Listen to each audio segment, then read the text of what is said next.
Okay. Good morning and welcome to Unity of Kent Sunday service for June 28th, if you can believe it, June 28th, 2020. I'm Reverend Patty Becker and I am the spiritual leader of Unity of Kent. Our worship assistant this morning might be Lee O'Neill or it might be me. And it's a wait and see kind of proposition. But we do know for sure that Sammy Barnard is our musician this morning, and he will now open our service with the song "It's a Wonderful World."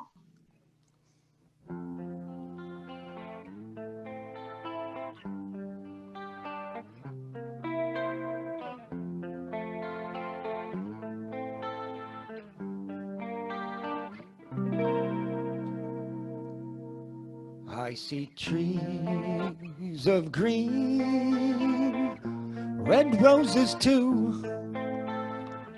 I watch them bloom for me and you, and I think to myself, what a wonderful world.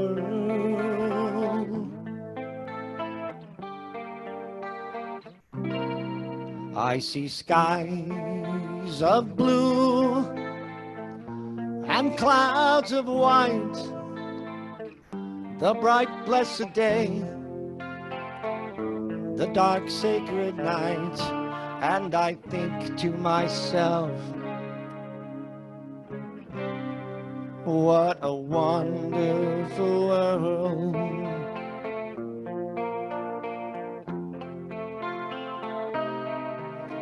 The colors of the rainbow, so pretty in the skies, are also on the neighbors.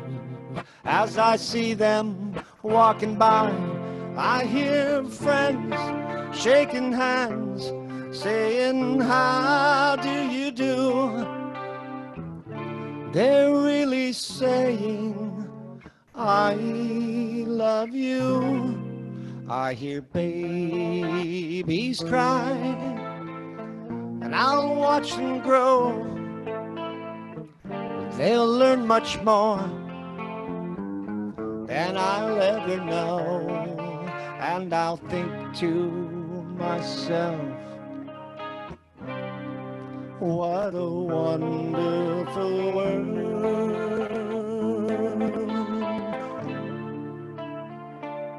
Yes, I will think to myself, what a wonderful world.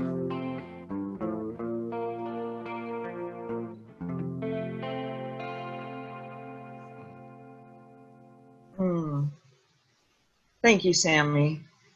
And I am just struck by the perfection of that song for me this morning, as I've returned to Hood Canal for the weekend.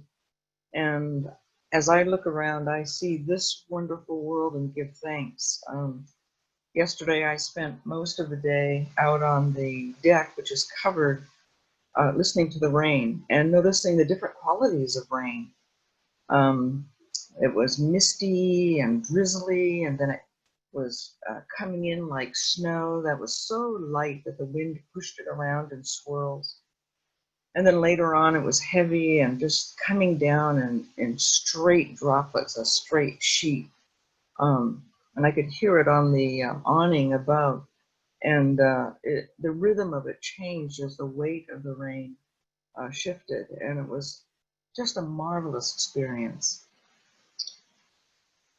Unity of Kent is an open and welcoming congregation. We invite people of all races, creeds, colors, and lifestyles to join us on the spiritual path of discovery. We promote a philosophy of practical spirituality based on the teachings of Jesus and the core New Thought principles. We believe in each person's spiritual authority and know that applying spiritual principles practically to our lives every day, we create and experience more and more good for ourselves and in the world. Our positive attitude gives us an outlook of expectation and joy, and we revel in that. And so this morning, I'd like to invite you to join me in prayer, wherever you are, to just close your eyes if you feel like it. I enjoy doing that because it limits distraction, and I'm more able to just follow my heart and the suggestions being presented to enter into an experience of sacred communion. And so we do that this morning by taking a breath and allowing those distractions to fall away one by one, so that we are here, present in this moment, open and receptive. I acknowledge and give thanks for the joys of our lives, for the ability to take deep breath, for the love that we feel in our hearts, for the imaginations that arises in our minds, the ability to process knowledge and to develop wisdom. For this next hour together, we explore the ideas of new thought, of metaphysics, of our relationship to God, of what God is and how God expresses in our lives. And so we open ourselves to these new ideas wholeheartedly and give thanks for the opportunity to come together to explore this aspect and dimension that is the very foundation of our lives, spirit expressing. So through music, song, meditation, and prayer, we give ourselves over to the expansion of our souls. And so it is. Amen.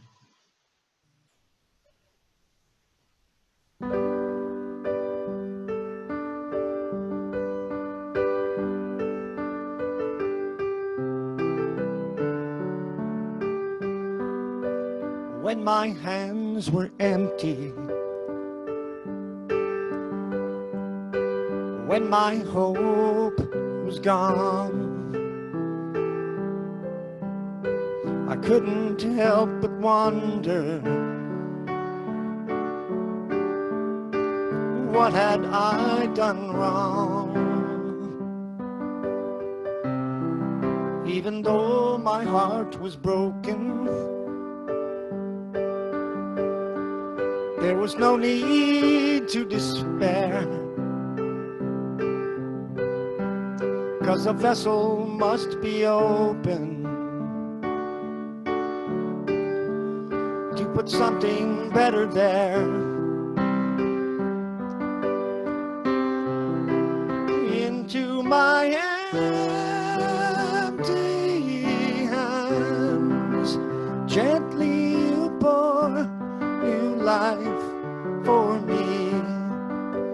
Yours is the perfect plan.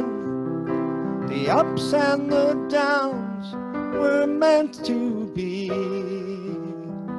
Now I understand. You needed my empty hands. So forgive me when I doubted or consider giving up. You know I'll never be without it. Your deep and abiding love. And into my empty hands, gently you pour new life for me. And yours is the perfect plan. The ups and the downs were meant to be. And I cannot help but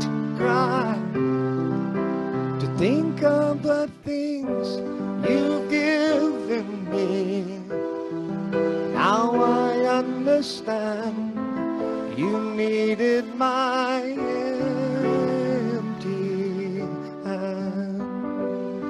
Okay, thanks.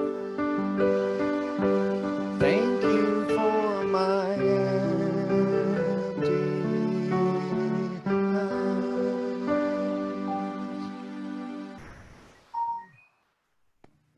Good morning and welcome to Unity of Kent. Had a little technical difficulty getting in, but I'm here. Yay! Thank you. It's good to see all of you. You all look great on this rainy Sunday morning. So let's start with our statement of faith. There's one presence and one power in the universe and in my life, God, the good, omnipotence. I trust and align with that power of goodness now. So today our virtue is illumined, and it is something that is illumined is lit up. Maybe my computer will light up next time. It is to shine a light so that it is all visible and clear. Illumine can also refer to a mental state of understanding or wisdom. Spiritual illumination is a quality of soul that is bright with knowing. Illumine can also describe one who has the radiance of energy within that sheds blessings. And the affirmations are, I am illumined, I shine with an inner light, I have deep understanding, and I am radiant. So our announcements today are there has been a change in the Tuesday morning prayer service. It will begin at 10 o'clock, and the Spirit Talk also begins at 10. So we're trying to be consistent and get all of our meetings starting at the same time in the morning, which is 10 a.m. And also all of the events and how to get into the meetings are on the website now.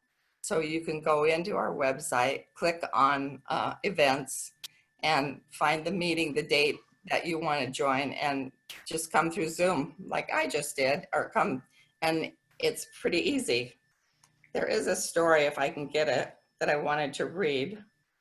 I saw it on Facebook. I thought it was so appropriate, and I wanted to share it with everybody today. If I can get there. Hold on one second.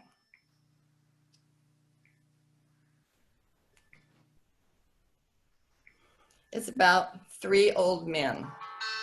A woman came out of her house and saw 3 old men with long white beards sitting in her front yard. She did not recognize them. She said, I don't think I know you, but you must be hungry. Please come in and have something to eat. And they said, is the man of your house home? They asked. No, she said, he's out. Then we cannot come in, they replied. In the evening, when her husband came home, she told him what had happened. Go tell them I am home and invite them in, he said. The woman went out and invited the men in. We do not go into a house together, they replied. Why is that? She wanted to know. One of the old men explained, his name is Wealth, he said, pointing to one of his friends. The other one is Love, and I am Success. Then he added, now go in and discuss with your husband which one of us you want in your home. The woman went in and told her husband what was said. Her husband was overjoyed. How nice, he said. Since that is the case, let us invite Wealth. Let him come in and fill our home with wealth. His wife disagreed. My dear, why don't we invite Success? The daughter-in-law was listening from the other room of the house. She jumped in, and her own suggestion, would it not be better to invite Love? Our home will then be filled with love. Let us heed our daughter-in-law's advice, said the husband to his wife. Go out and invite Love to be our guest. The woman went out and asked the 3 old men, which one of you is Love? Please come in and be our guest. Love got up and started walking toward the house. The other two also got up and followed him. Surprised, the lady asked Wealth and Success, "I only invited Love. Why are you coming in?" The old men replied together, If you had invited Wealth or Success, the other two of us would have stayed out. But since you invited Love, wherever he goes, we go with him. Wherever there is love, there is also wealth and success." So now I'll read the daily word. Today it is will. Spiritual understanding guides my will. Each day I use my will to make decisions big and small that affect the quality and direction of my life. Through the use of human will, I may make choices out of fear or a sense of lack, or I may be driven by my desire for convenience, comfort, or the pleasures of the moment. The use of my spiritual will, however, directs my choices toward a greater awareness of my divine nature. As I grow spiritually, I use my will to shine my Christ light even more brightly. I grow in willingness to co-create with God as I release my willfulness to do everything on my own.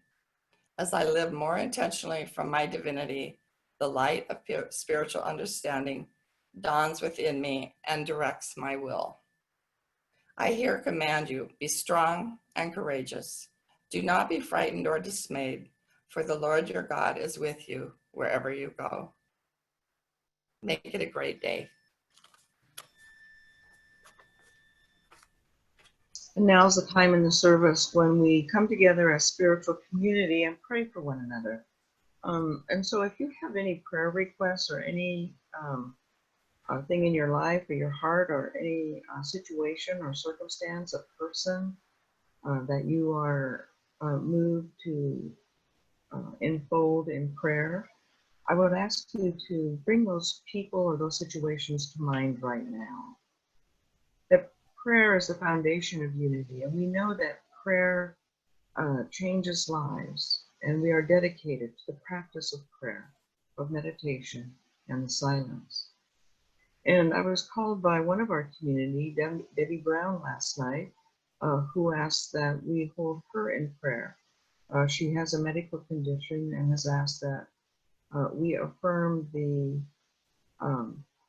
positive outcome of her situation, which we do. And so just take a moment now silently, go within, and just bring to your consciousness those things, those areas of your life, your personal life or your community life, for which you wish prayer.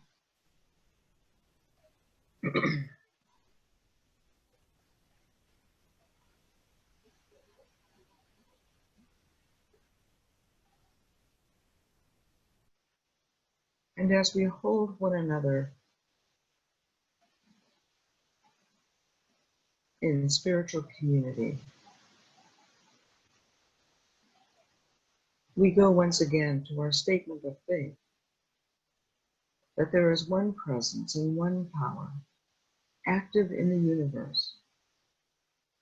One presence, one power active in our lives. One presence, one power active within all situations and circumstances and within the lives of our loved ones. And we extend ourselves in loving kindness, affirming our unity, being aware of our oneness in spirit, being aware of our oneness not only with one another, but also with that which we call God.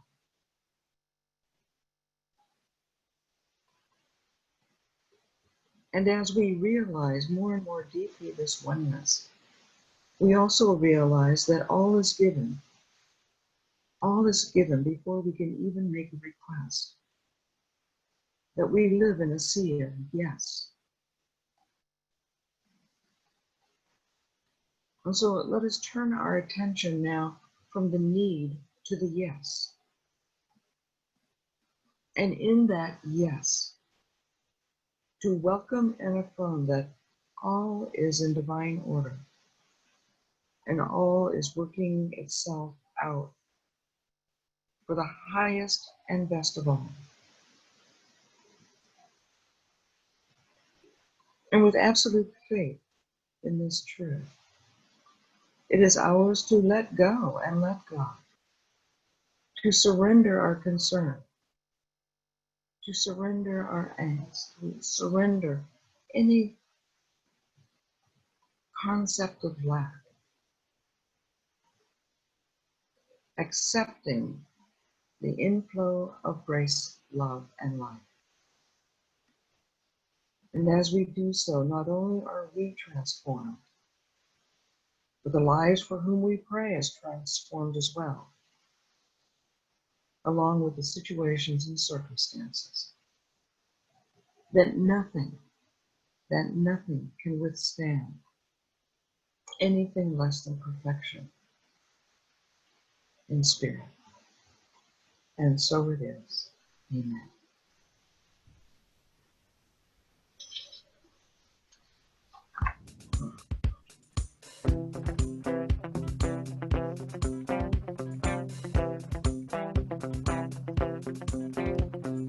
Hold on to me as we go, as we roll down this unfamiliar road. And although this wave is stringing us along, just know you're not alone. I'm gonna make this place your home. Settle down, it'll all be clear. Don't pay no mind to those demons, they'll fill you with fear. Trouble, it might drag you down. You'll get lost, but you can always be found. No, you're not alone. I'm gonna play this safe from home. Ooh.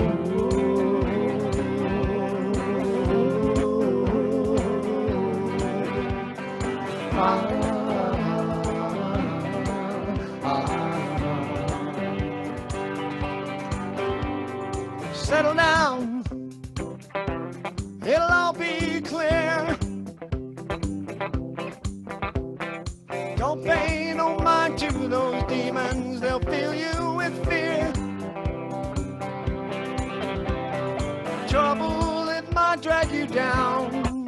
You get lost, you can always be found. Just know you're not alone. I'm gonna make this place your home.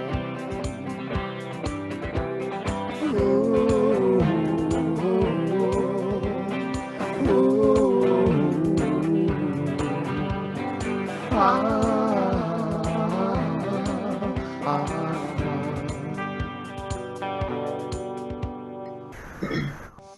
Thank you.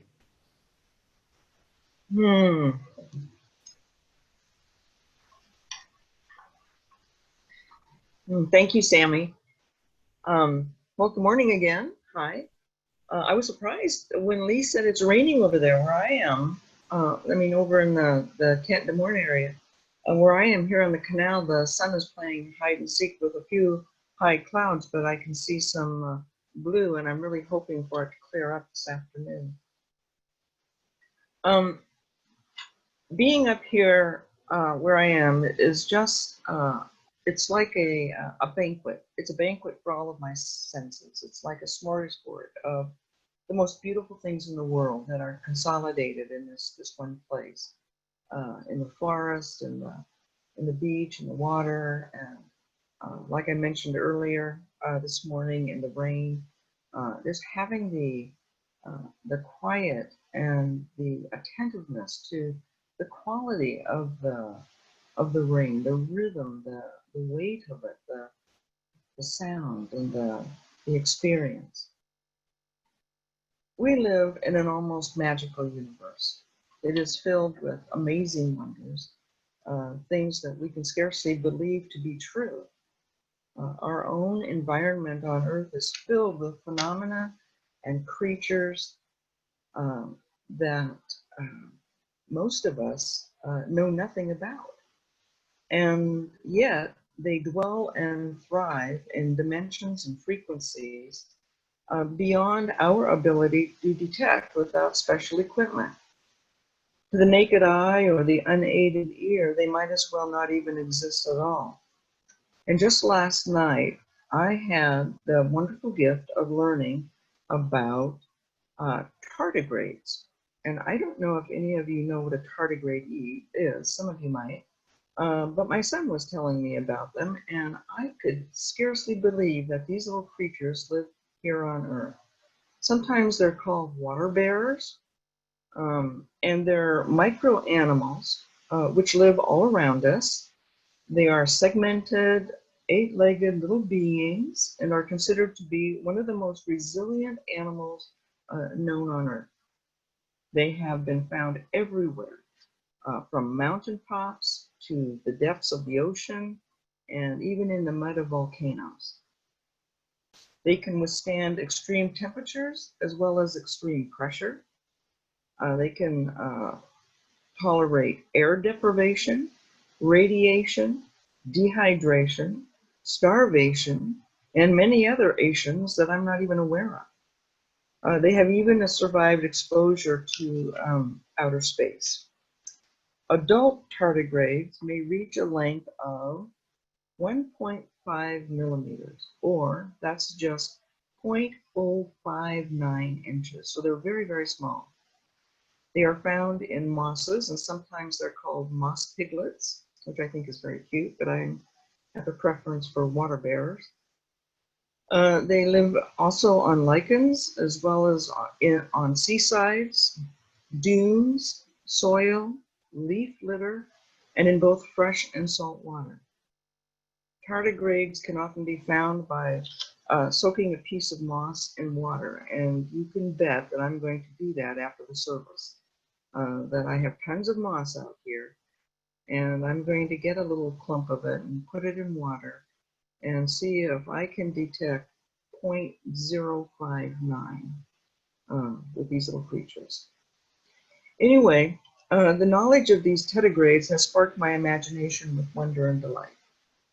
And I am struck that there are thousands of other wonders that I know nothing about and that are yet for me to discover.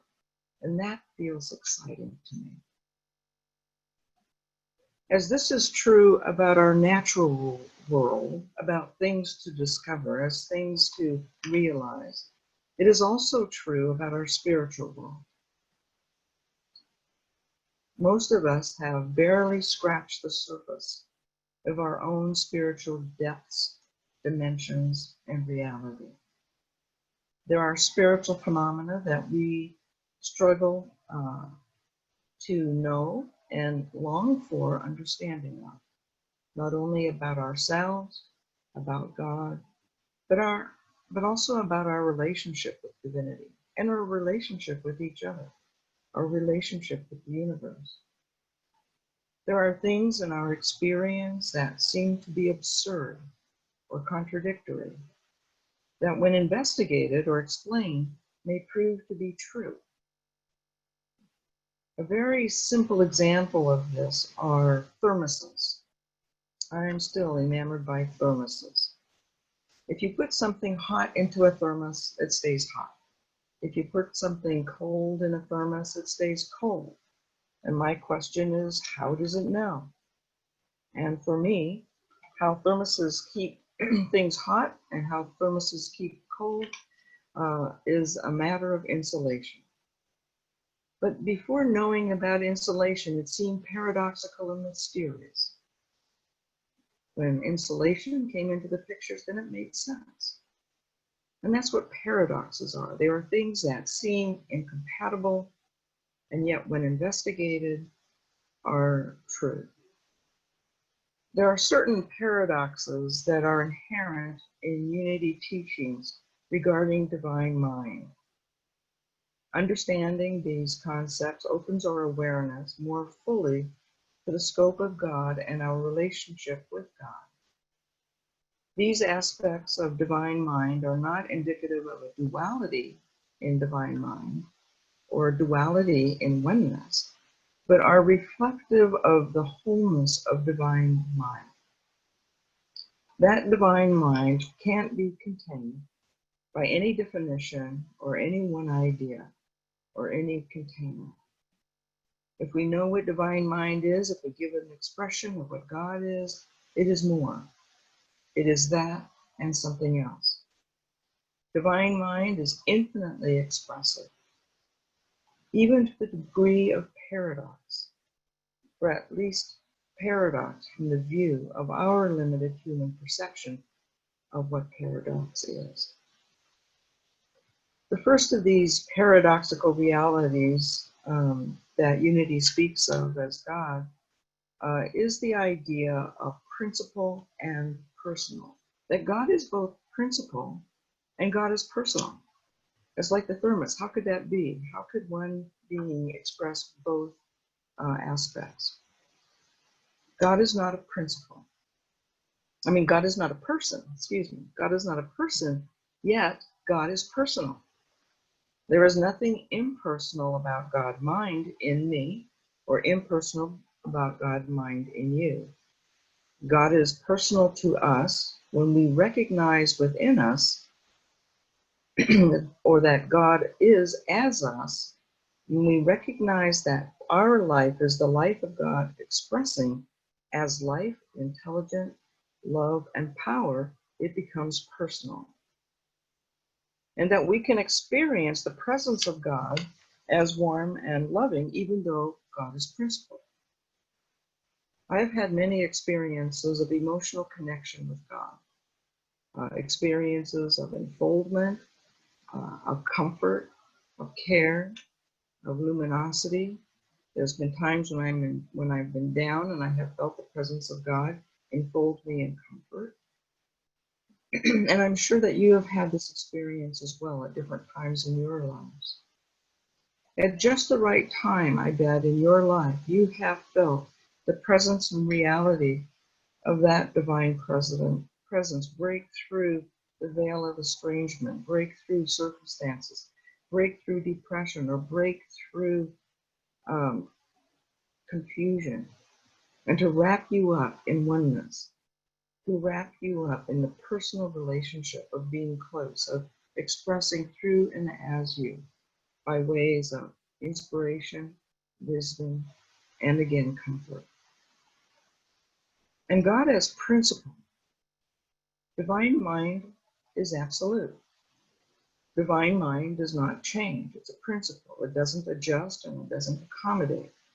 It is consistent. It cannot be qualified or diminished in any way, nor can it be expanded into anything more than it already is. It is complete. It is fundamental beingness that is true all of the time. And so those two exist and we feel it, principle and personal. The second paradox that unity speaks about is, is God as both immanent and transcendent. Charles Fillmore, in Revealing Words, says that God is more than God's universe. Divine mind is truly present within us, within consciousness, and yet is greater than any definition or description from our relative perspective. Divine mind is unlimited and everywhere present in totality, not a piece of divine mind here and a piece of divine mind expressing there, but wholeness, that the wholeness of God is present in all expression at the same time. God's immanence exists as our very beingness, as us. that my breath is God breathing as me, that my concepts are ideas of God evolving out of the divine idea of imagination, inherent as my spiritual nature, that my inspirations are the emerging expressions of divine idea as wisdom, that my love is God loving as me loving. The third paradox that unity speaks of is that of Mother-Father. And we have spoken of Mother and Father many times. We punctuate our prayer with Mother, Father, God, hoping that it would provide an inclusion, a perspective of wholeness. Though the terms Mother and the term Father carries a connotation of physical, gender, or personality traits, when using it within unity, it is to describe divine nature and from a metaphysical standpoint, from the standpoint of representing ideas. As Mother or as Father, we are referring to divine mind as having both feminine and masculine principles, again, as we define feminine and masculine, and as we label them that way through our perception. Within the principle of life, unity says are both feminine and masculine principles, the feminine being wisdom and love, the masculine being power and substance. And the combination, the interaction, the interplay of these powers, of power, substance, wisdom, and life, are the energies that bring forth life within unity metaphysics. The last idea within the within the scope of divine paradox I'd like to address today is law and grace. Divine law is the orderly working out of the principle of being, or the principles of divine ideas. It is the working of these divine ideas out into expression and manifestation through creation. Like principle, law is unchanging, and law is absolute. The law of gravity works all of the time. Grace, by contrast, excuse me, is the name given to the aspect of divine law that does not deal in even exchanges. It is beyond the Old Testament idea of an eye for an eye and a tooth for a tooth. And Jesus experienced and spoke to that when he said, I say, rather than an eye for an eye and a tooth for a tooth, embrace and give more. Do not hold one accountable from the standpoint of even exchange. If someone asks you for a coat, a shirt, give them your coat as well. It is the givingness of more. It is going beyond what is expected. So grace deals with the increase of good through greater giving. It is the unconditional, uncompromising, unearned love of divine mind that we are, and that is always available. Regardless of how negatively we may view ourselves because of what we perceive as our error thoughts, no matter how badly we think that we have messed up in our lives, no matter how often we think our actions are, no matter how many omissions we've made, and regardless of how unworthy we may feel of experiencing divine love is always present. Divine love is always available because divine ideas are always present. And from the divine idea of love, we can always change our minds and thereby change the effects and the outcomes of our lives. That is a very powerful tool we have, not only in terms of being able to direct our thoughts, to direct our focus, but also the ability to change to change directions, to chart a new course, to take up a new way of being. Divine love is our willingness to become aware of divine ideas and to change our minds in order to experience the necessary expansion of good. And as we experience that good, we are lifted up in consciousness. Divine law operates all the time. Changing our minds doesn't change the law. It just opens us to grace, with a greater flow of grace within the law. It opens us to grace for the purpose of increasing the flow of grace within the law. And I think that's a very important concept to keep in mind in the practice. And now I'd like to just ease us into meditation. As I've been speaking about these things that are seemingly opposite, but in exploring them, they are both true. And I know that in our minds, we may view them as opposite, but in our experience and in our souls, we have had the real, tangible experience of the truth of them. Excuse me, knowing that God is transcendent, and yet feeling the immanence, living within law, and yet being subject to grace, having the ideas of mother, father, being a source of comfort, and the principles of such, of bringing forth new life, being personal in principle, that we can have intimate relationship with the ground of spirit within us, of the energy of God that expresses essence. And so let's take a deep breath. Again, if it feels comfortable, closing your eyes. And knowing that right here, right now, that we are within the field of grace.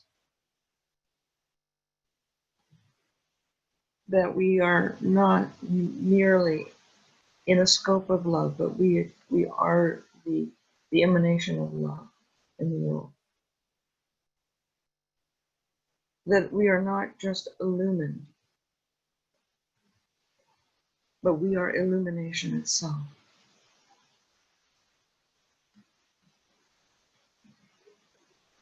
And that most of the time we don't take these truths to heart. There is something in us that maintains distance, that is reluctant to embrace the full power of who and what we are, as God expressing in the world. So I would ask you to take a deep breath and just to follow that breath with another and another, settling into your own rhythm.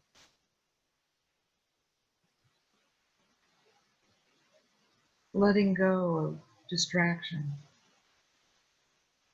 bringing your attention within, connecting with yourself as the presence of God, illuminating, loving, inspiring.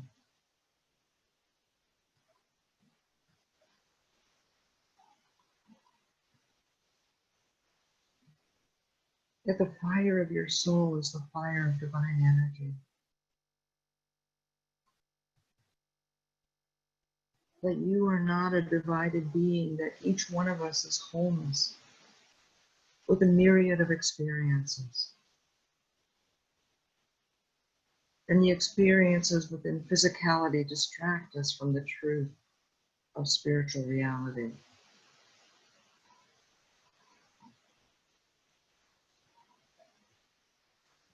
And so as you, excuse me, allow yourselves to sink more and more deeply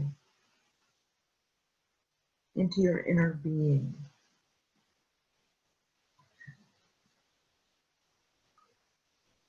Open your realization to the fullness of your spiritual reality.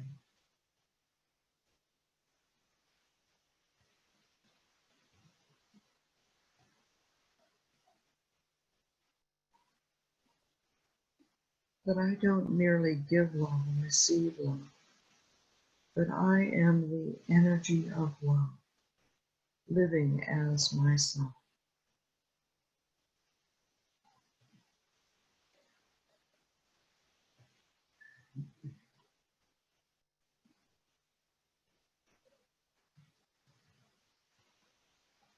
That I am not a being exerting power, wherever that power may be in my life.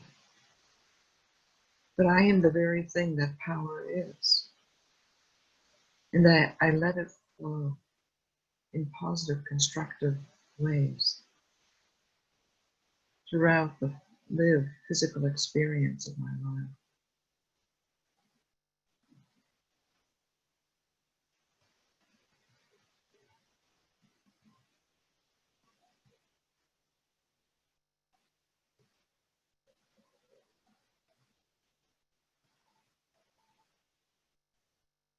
That all that I realize within me, all that is inspired within me, is wisdom flowing as me.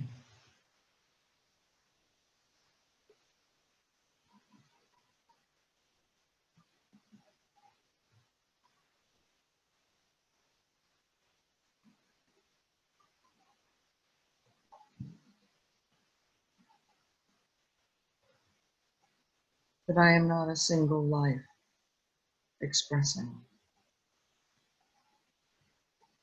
but I am all of life, connected and realized as one.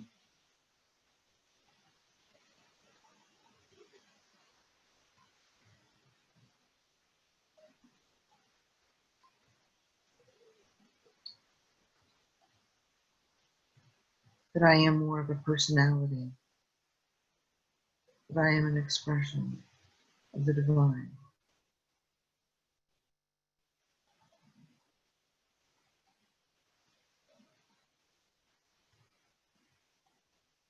I am an expression of divine life.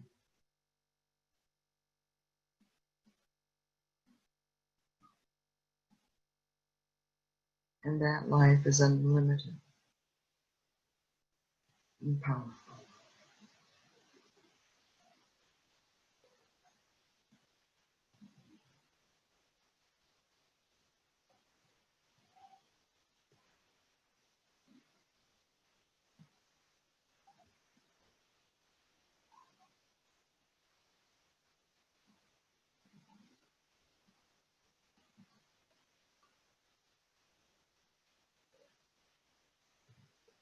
There is one presence.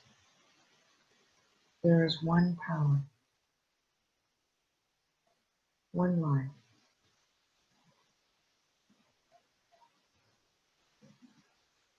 one emanation. And this oneness has many faces, many characteristics, many ways of making itself known, both in the world, the universe, and in my life.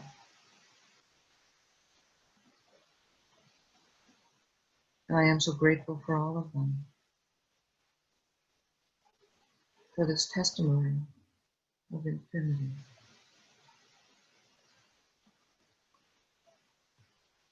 And so it is. Amen.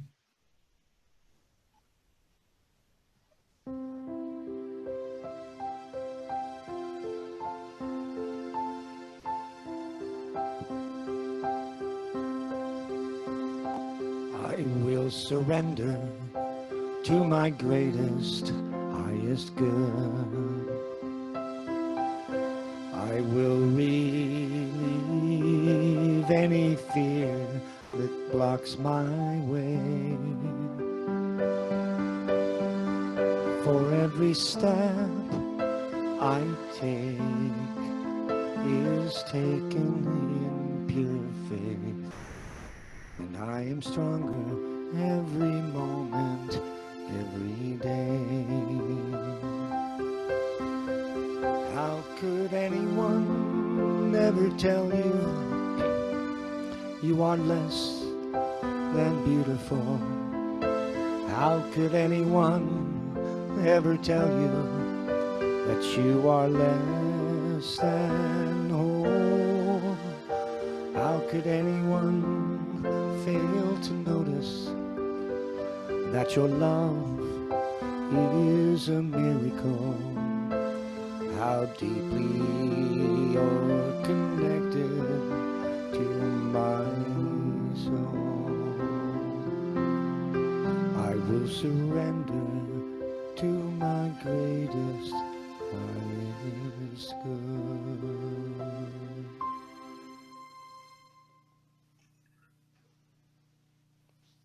Thank you, Sammy. Thank you. I hope the remarks this morning about divine paradoxes has been a platform to think about divinity, to think about your own relationship with yourself, with that which you call God, has increased the scope of understanding or of realization about that within our own lives. And I know that, and I just know that all of us have experienced all of those different aspects of divinity. And that rather than seeing them as opposite or conflicting or just pieces, they are the expressions and elements of the whole.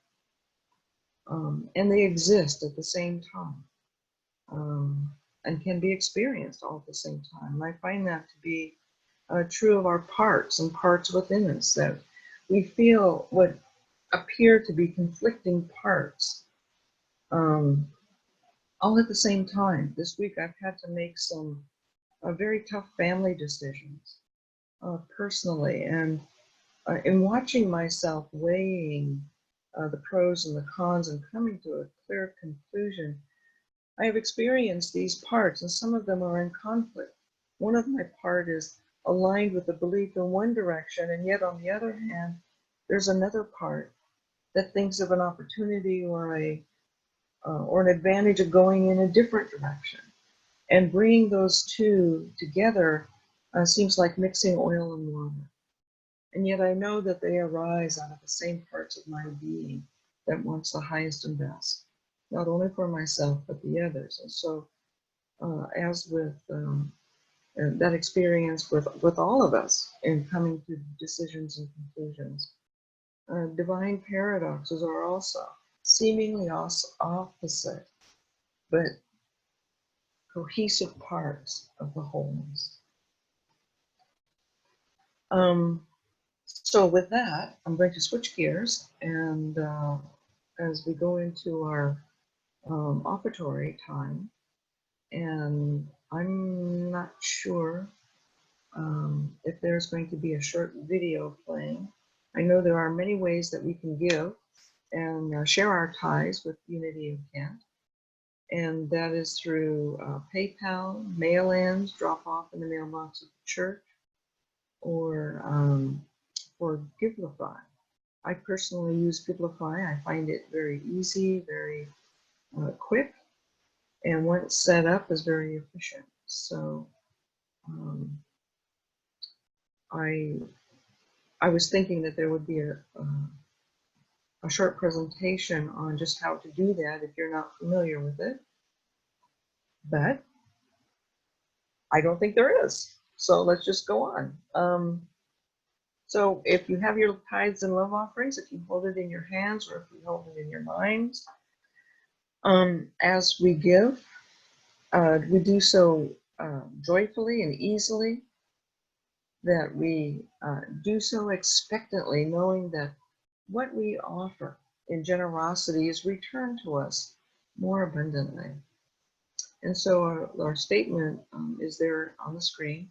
And if you say that with me: divine love flowing as me blesses and multiplies all that I have, all that I give, all that I receive, and all that I am.